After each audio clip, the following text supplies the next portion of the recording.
Fiona from a company called Triathlon Europe, a coaching company, mainly coaching multiple athletes but also runners as well.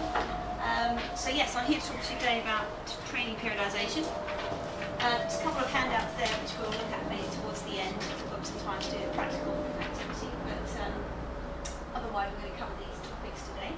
Is anyone sort of using a particular periodisation approach in their training at the moment, or anything? Yeah, people have been pretty familiar with it.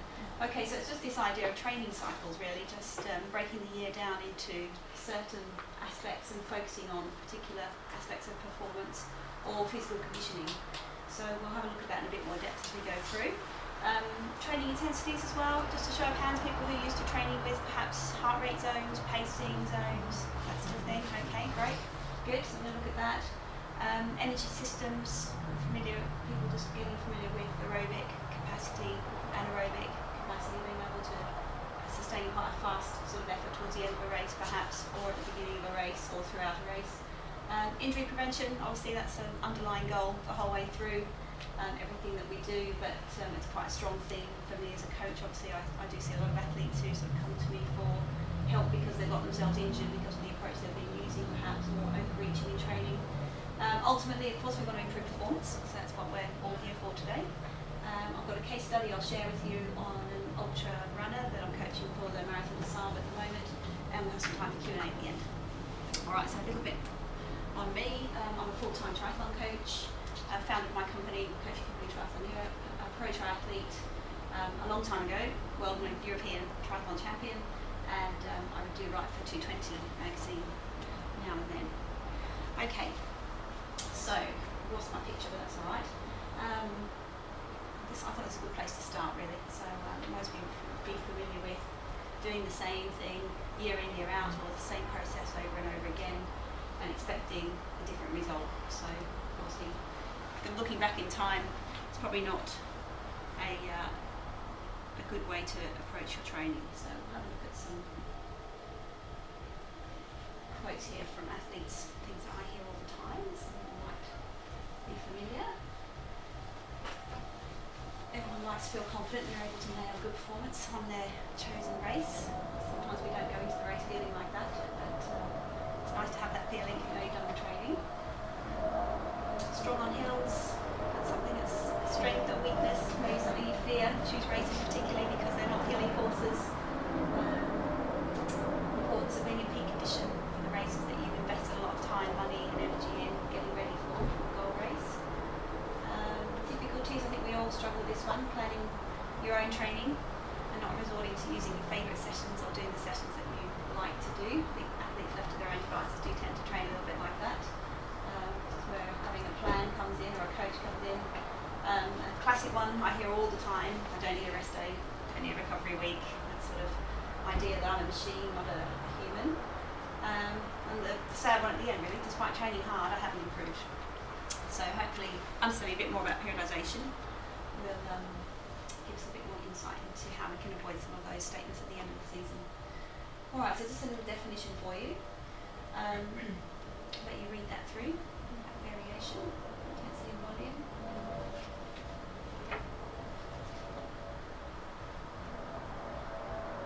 So what we're looking to do is just take a systematic approach to our training, and sitting down and putting a bit of planning time in at this end of the season is perfect time, February.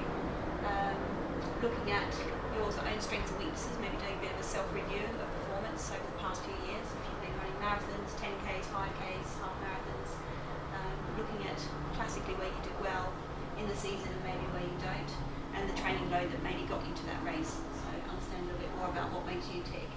And then sitting down and progressively planning through how your training is going to make more demands of you. Maybe it's speed, maybe it's the speed end that you need to look at, maybe it's the endurance side, the stamina that you're suffering might not be quite so strong, or it could even just be functional strength, so things like drills, hill training, get yourself into the gym, doing that sort of functional strength training as well, core work. All of those things bring about improvements in performance. So this is what obviously world-class coaches do with their athletes year on year. And I think the whole concept really did come around, quite a long time ago when athletes were on an Olympic cycle every 4 years, so they had to be in peak condition on that one day every 4 years.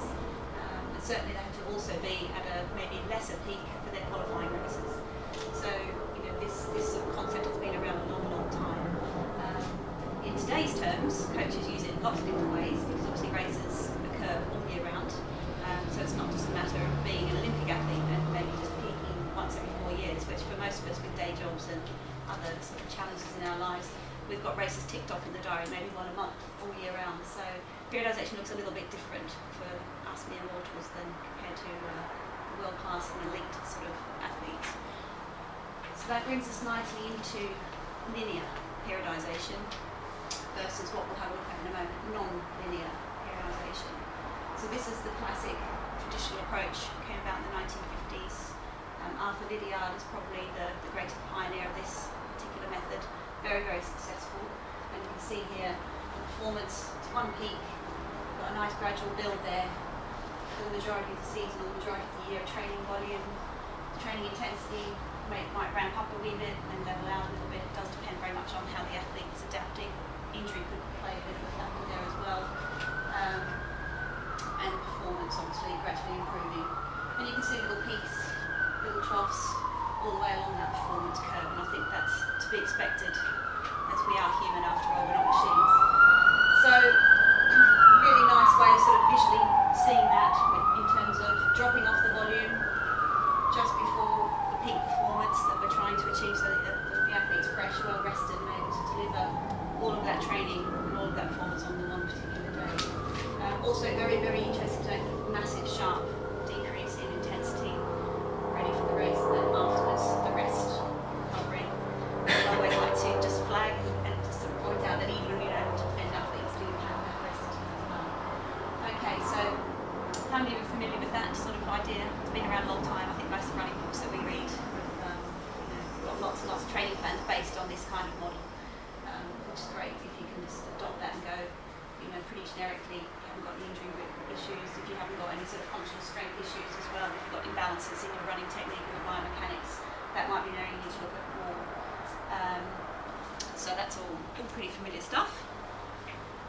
Now, if you're sitting down doing your own plan, or handing it over to a coach to do, or whipping it out of a book or a magazine, then that's how your year might look. Okay, so if you popped in a race here, or even if you haven't got events, but you're actually peaking for a race here, obviously there's recovery built in terms of that month might have less volume. If we're imagining these aren't weeks, this could also be applied to the months of the year where you have an easier month, perhaps if you're going on holidays or if you've got work issues, that sort of thing. And I'll show you I've got some examples of athletes' sort of training calendars after the year when they've banked their training. So it's really interesting to look at where you've been able to sort of bank most of the training and how that looks. With that sort of linear approach, each of the phases has a specific focus. So traditionally based training, or the early sort of season training and over the winter, you might focus much more on your endurance training, developing your aerobic capacity, because once you've got that as a great foundation, then you can start to build all the speed work on top of that. The main reason for that as well for a lot of athletes is if they're new to distance, so perhaps you're stepping up to a marathon, coming up from 10Ks, running half marathons, that kind of thing, make sure that all the muscles and ligaments and your body's actually used to and ready to cope with that sort of exercise and training volume. I think the most common training error that I see in athletes is they'll sort of engage me as a coach, they'll sit me down and say, right, here's all my races, this is what I want to do, and we'll sit down and work it all out on paper and say, okay, that's great, I'll be peaking here, we'll have a nice build here, what about we put in a training race or a training event here, all confirmed, and the next thing I'll give them probably 5 days, I'll count to 10, an email comes through, oh, by the way, I've got a 10K this weekend, but I forgot to tell you about that, and gosh, next thing you can predict what happens, they've got an injury the next week. So all of that preparation goes out the window. So it is really important to sort of sit down, and if you're going to sort of go to that effort of putting in, all the work behind it, just to stick to the plan, have faith in the plan, and be confident that you're doing in the base training, you're doing that sort of training for a reason. In the preparation phase, you've got very race-specific stuff going on in there, so that you feel confident that you've got all the skills you need to race. And in the competition phase, you're not afraid of taking the rest that you probably need as well. A lot of athletes do take sort of that active rest post-season sort of approach as well, where they might do something different, get out, maybe not run so much, maybe get on the mountain bike, do some swimming, run off-road, just have a complete change. And I think that's really important mentally to do that as well, rather than sort of run all year round doing exactly the same thing. Going back to Albert Einstein. Any questions on that? Is that all pretty familiar? People have seen this sort of linear periodisation.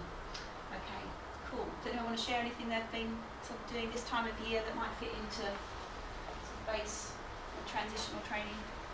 Getting ready, especially getting ready for the marathon in April. I guess you're probably smack bang in the middle of preparation now, long runs. Cool. Just out of interest, hands up, people doing the marathon in April? Okay, cool. Awesome. It's getting close, getting very close. Okay, so this is probably, we'll fast forward you now to the 80s. This is sort of where periodisation has gone more recently, and I think coaches like myself who work with a great range of athletes from pro down to people who are doing their marathon for the first time, or maybe their 10k race for the first time. This is the sort of approach that I tend to use with athletes who present. There's no injury history, pretty biomechanically sound, good capacity and appetite for work, and I think just the variation. I see a lot of positivity in terms of their approach to training and less sort of burnout as well. So what we do is we take the year and we call that a macrocycle, and within that we break it down into specific mesocycles. So we can still take some of the linear approach into this as well, because each of those mesocycles will have a specific focus.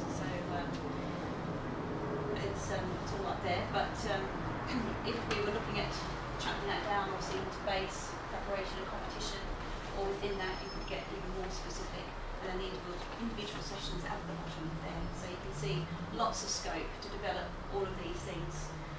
The main, I think, advantage is that you're doing multi-pace training all year round. So in terms of not getting stale and working with sort of fast twitch muscles and making sure that you feel confident that you've still got the speed in your legs, which I think is very important for most athletes. They like to feel that they've still got that speed to draw upon, even if they're not training it specifically. This sort of approach allows you to do that. So you may not be running 10-mile reps or 10 400s, but you might just be doing 2 or 3 of them, and you're still confident that you can hit your 6-minute mile pace or your 7.5-minute mile pace all year round, even though you might not be doing a huge volume of it. We still try and take a specific focus into each macrocycle, and that's where I usually invite the athletes to do a bit of self-reflection. So at the end of every season we'll do a bit of review, or if it's a new athlete, a bit of profiling to get under the skin and find out where their weaknesses are, where their strengths lie, perhaps not training too many of their strengths and try and work on their weaknesses. So a lot, even though there's physiological objectives in each of those macrocycles, there's also personal things that might vary from athlete to athlete. So it could be things like the classic hill running that most athletes sort of say, oh, I don't like hills, I'm not going to go and do that 10k because that's a really hilly course over in Greenwich, I'm not going to do a PB over there, so I'd much rather go and do the Regent's Park 10k, it's far quicker. So we probably put some hill work and specific stuff in there. So that's developing the weaker areas of performance. It's also great, I think, in this day and age where there's 10k races, 5k races every weekend. So it gives you much more flexibility to be able to say, right, every month I'm going to go and do the Bushy Park 5k, and I'm going to have a look at how my race pace or my ability to judge my pace and hold threshold pace has improved. So we can set little objectives sort of in between, and just that way, again, the athlete can see the improvement, they can feel it, and they can practice lots and lots of different race skills without having to wait to put it all together on the one day of the year when it could go horribly wrong. So it's quite effective, I think, for, as I say, most athletes who aren't on sort of an Olympic program or possibly training for something like a marathon where it's just that one date in a year. But I've had a lot of success with this with marathon runners as well. Okay. I can't remember what it was there. I think it was an image of a gentleman. It wasn't taken from Physio for Life. It was a gentleman on the table, physio. He's laying in a cast, having some sort of physio treatment, saying in a caption, I think I'll still be able to run the marathon tomorrow, but clearly, his leg's completely cracked. There's no way he's going to be able to run the marathon tomorrow. So I think that, for me as a coach, this sort of approach is probably, the key thing in terms of it being great for injury prevention. Gives us a combination of elements all year round. So we do strength training all year round, we do speed work all year round, stamina and endurance. And they tend to be the classic sessions each week. So a lot of athletes will have an endurance run weekend where they go and practice running what I would say below race pace.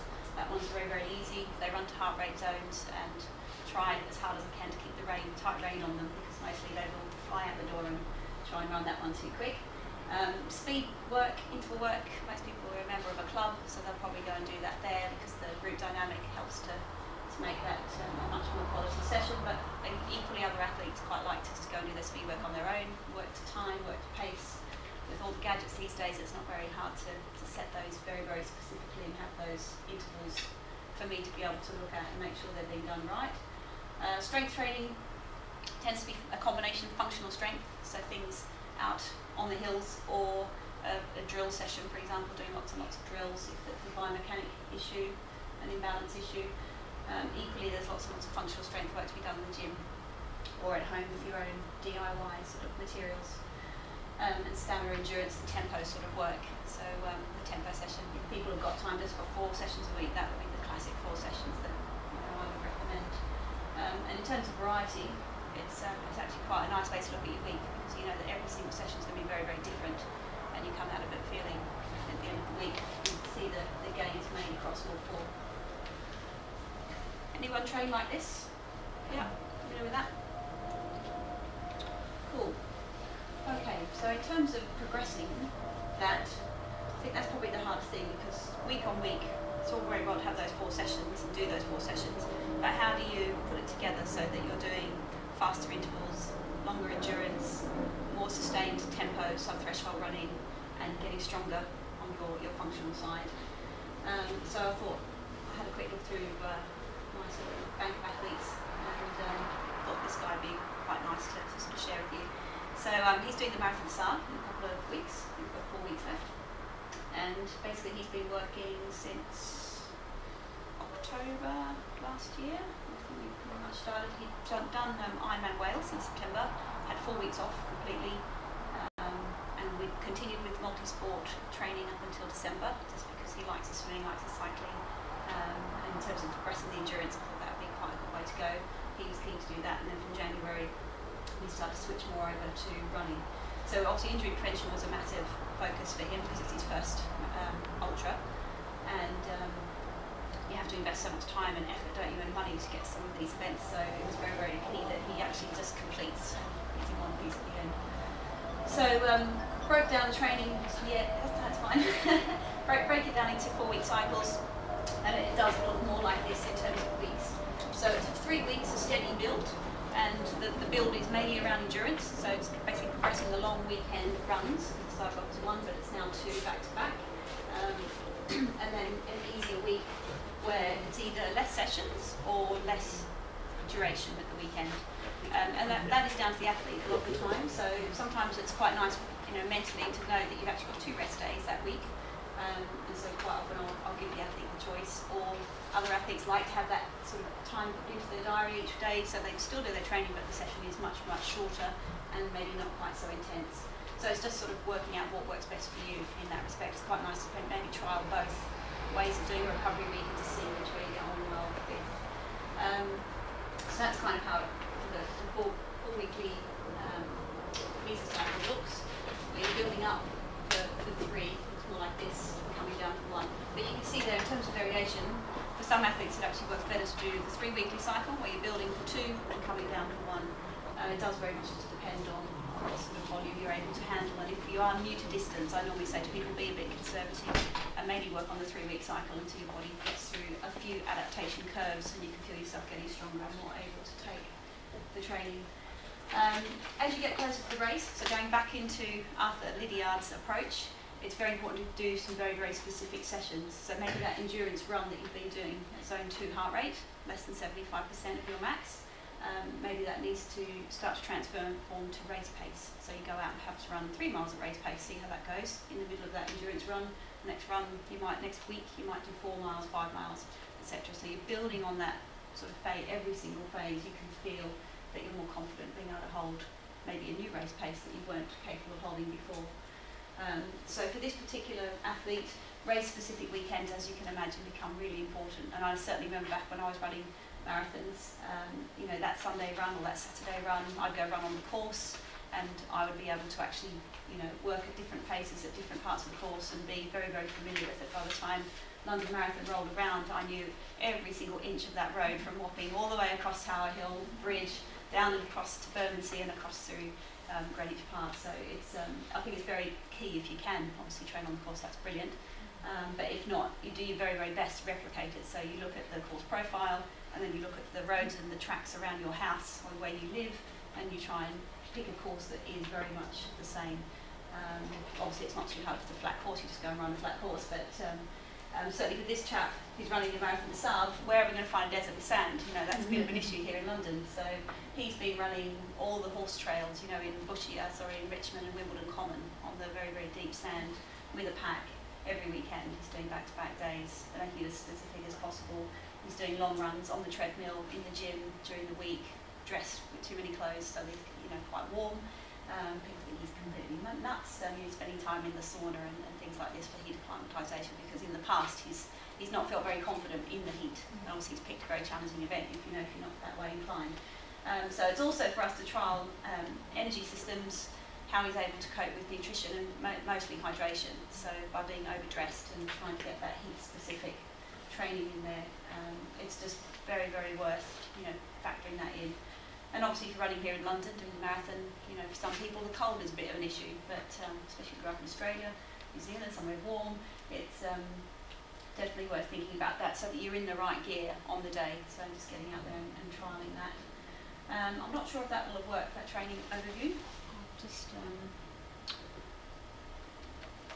no, it's a Word document. I'm just trying to think what's on it. So I think I've taken a snapshot out of his online training diary, and it just had that in much, much more detail, but it had training distance, training duration, and just a nice pie chart of all the different training. So it was a massive chunk of running, obviously, but in there you could see the strength training, you could see the recovery, and other things like massage, which was really important as well. So, any questions on that? Has anyone else attempted or thinking about attempting an ultra distance run? Yeah, good stuff. And how, if you mind me asking, how you sort of approach that with your training? At the moment, just getting distance on the legs. Yeah. Time on the legs. Cool. Very good. That's going well. Suffering. Getting there. It's a long journey, isn't it? I think the only other thing to mention there is probably races. So I guess maybe probably put some insight in there too. Looking for some ultra distance races to do before sort of the big one, as it were. So particularly if you're doing marathons, I guess you're looking at doing a half marathon or two, maybe the Kingston breakfast run, 16 miles. That's a good one to do, nice and flat, easy to pace, 2 laps. You can negative split it if you know that you want to finish the marathon strong, or if you just want to go and practice pacing mile after mile after mile, you just go and do that. So it's just worth sort of, you know, being quite creative with your race plans and just say, right, you know, 6 weeks out, I'm going to go and do this, and this is the objective. Not just go through the motions and do the race, but just say, right, I'd like to really, really finish strong, or I want to try and curb my natural inclination to go off too fast, which, you know, it's very easy to do when you're running long distance. Yeah, so interesting one. So over to you now. If you'd like to, we have got time. I thought I'd sort of just let you do a bit of a DIY exercise. Do a bit of self-analysis, strengths and weaknesses. Classic hill running scene there. Performance testing would be nice to just flag that as an important thing as well. Most of my athletes, I have them do a performance test in a laboratory where they have the blood taken, so we can have a look at where the lactate threshold occurs, and we can really specifically set the heart rate training zones. But it's worth mentioning, you don't have to go to a lab to get that done. You can just do a field test, just the classic Cooper 12-minute run test on the track, produce a maximum heart rate, and from there, that's, I would say, in most cases, given I probably coach hundreds of athletes using that particular method, it's probably 95% reliable doing the Cooper test. Gives you a nice approximation of your VO2 max as well. But you know, we're not sort of looking at that too much in terms of prescribing training. That's just more a little benchmark for you each season for you to look at. Well, my VO2 max is going up because I'm doing the right sort of training. So I think that's really key to do at the outset. It's probably not a key thing to do the week before a race. You can probably use your race to get that data, particularly if you're doing a 10k or a 5k. But you know, it's the other thing, if you don't really feel like you can push yourself hard on a track for 12 minutes, if you're sitting around, you know, having to do it on your own, I think the best way to do it is just go and do a 5k park run somewhere, because obviously the group of people is there, put your heart rate monitor on, run it as fast as you can.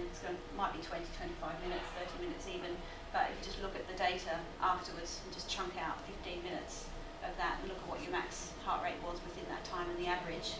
If you're wearing a heart rate monitor, obviously that would be the best way to do it. And also you'll get a feel for what your threshold running speed is as well. So you'll know from that time, you can then divide it by the number of kilometres, and you'll know what your kilometre pace is for threshold running, which is what we want. And then from there you can look at how that translates to your goal distance or your goal race. So if you're looking at running a 10k, then obviously you've got to improve that threshold pace. If you're running marathons, then that's really only going to be the pace that you'll use to calculate your threshold pace, which will be under that threshold. You don't want to be running that fast on your threshold runs, your tempo runs. It needs to be under threshold because obviously the marathon is going to be much more about your endurance. But time, I think that should really be at the top. I think you can't give yourself enough time if you're going to be preparing for a big race. I think that's probably the classic thing that I see, and then probably as a coach it's probably to be understood because people hit the panic button and say, I need help, please put a plan together to have me ready to run a marathon next week. Can't you do that? Where's your magic wand? Sort of thing. But give yourself plenty of time. It doesn't hurt to have a bit more because you can always taper down, extend your taper a bit more. If you initially plan to have a 1 week taper, you can always put that into a 2 or 3 week taper and have yourself very, very fresh and ready to race at race day. Have a think about energy systems. Sort of go back and trawl some of in your mind some of the performances you've had. Are you typically very, very fast? Do you tend to run fast and tail off in your races? Are you pretty good at just going like a diesel engine, going and going and going, but you don't seem to have many gears, one speed maybe? So that will give you some clues as to what energy system you may need to be focusing on at the beginning, middle and sort of end of your training. Training components, strength and conditioning, massage to keep yourself in tip-top condition, nutrition, all of those things need to be factored in as well. Okay, so give you a couple of minutes to have a think about that, and then if you want to have a go at putting together a master plan, I'm happy to have a chat to you. We can do it as a group or we can do it individually, I don't mind. But there's on the handouts you should have 4 sort of training zones. Got some spare ones here. Oh, brilliant, if anyone's not got them. And then just a little overview sheet as well, which I've just sort of semi-started. Does anybody need that one? Pass back. And then that one. That's the end. Has everyone got the training zone? You guys can start with you.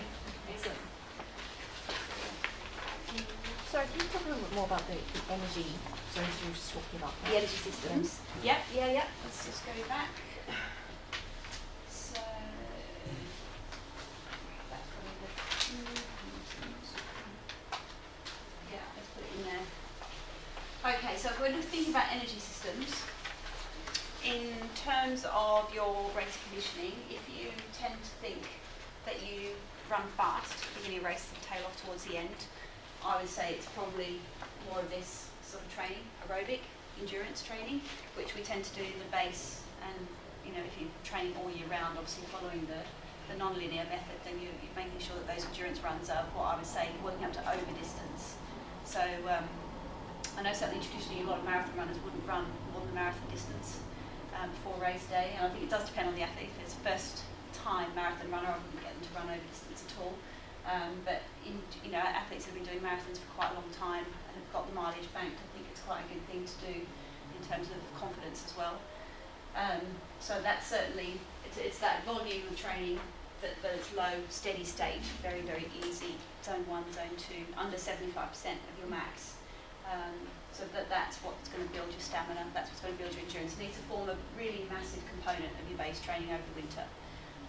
So there's lots of ways you can do that. I tend to recommend my guys go off-road, run, everything not on tracks, not on roads. Just, if they're in Richmond Park, don't run around the Tamsin Trail, run in the middle, go all around, and weave through. Because at the same time they're getting the functional strength training and they're also making themselves much stronger. So when they go back on the road or back on the trails, they're flying because it's so much easier. So that needs to form, if you're sort of doing your own one, that needs to form a big chunk all the way through of aerobic training. And that also is recovery runs. So if you're going out for a 30-minute easy run after your event just to see how your legs feel and how your body's pulled up, then that can also be in that box as well. So it should be in there all year round. In terms of threshold and above training, that's anaerobic interval training, intensity. So you can see here that starts off much, much lower than the training volume. So you might just do, as we were saying before, you might not be able to go out and run 10 400s right now because you're still in base training, but you might be able to go out and do two 400s, in 90 seconds, maybe 1 minute 45, with a lot more rest. And then as you go through the season, you're gradually adding a few more of those in, and you might be then running them in 90 seconds or under 90 seconds, and only having 60 seconds rest rather than 2 minutes. So you can see that that just gradually increases, might level out a bit and then pop up again, but it just depends on how you're adapting, because if you're progressing the volume at the same time, there's a lot of adaptations going on, you might be getting stronger, your body's having to cope with lots and lots of different things. That's never going to be a linear graph. As much as we like to visualise it that way, it's never going to be that way. So that's why I chose this one. I quite like the way that's a true reflection of how we adapt as humans. Does that help? Is that sort of what you're after? Yeah. Yeah. I mean, So your anaerobic is really what's breaking the fact that you're going at a steady pace, but finding that extra couple of gears. Yes, top end. Is good. Yeah, above threshold. So Yeah. if you've done the Cooper test, it's the pace above. Above that threshold. It's the you guys know it, it's going eyeballs out as fast as you can. And it might not even be 400 metres to start with, you might just be doing 200 metre reps, you know, I mean that's a great session, 200 metres, you know, lots and lots of them. You know, on a track, you know, that's quite good as well because you've got the measurability, you can, you know, stop half a lap and then go again. But equally, if you haven't got access to a track, then, you know, just go and find a nice straight line in a field. You know, run point to point. That's in Old Deer Park in Richmond, but you know, there's loads of places on Wimbledon Common you can do that. Just find somewhere straight. I think running around bends tends to be the main problem for a lot of runners. So keep everything in a straight line and recover and then run back the other way. But equally, you can do your reps up a hill. And that's very good as well. That's not a bad hill to be using. So yeah. But ultimately, we'd like to have that sort of form and be able to maintain it for a long time. So yeah, any other questions, or if anyone wants any sort of help to put anything together, I will be around after the session, so if you've got any specific questions or want a bit of input into a plan that you might be following at the moment, I'm happy to do that. And good luck with your races. There is no finish line. Fantastic. Cool. Thanks everyone. Thank you. Really Thank good. you.